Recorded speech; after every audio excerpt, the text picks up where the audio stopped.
রে ভাই বসি রে ভাই। কি হয়েছে ভাই, কি হয়েছে তোর? ভাই কি হয়েছে?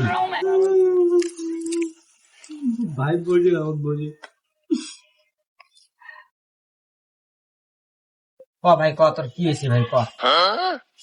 এই যে ঠান্ডার মাঝখানে আসে ঘর ঠান্ডা ফেলাই দিয়ে মানুষ শ্বশুর বাড়ি যেতে পিঠে পিঠে খাবি আর কি কি খাবি ভাই, বড় মাছ মাংস কি কি খাবি, খাসির মাংস কম্বল পাতি দিও, বলবি ভাই নয়া নয়া কম্বল দিও, মানুষ দিও, খাবার আসবি ভাই কত কিছু পাবি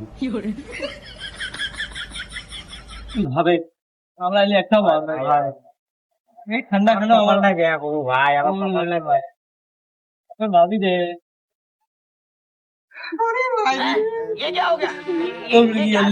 ভাই বড় দুঃখ রে ভাই। এই দুটো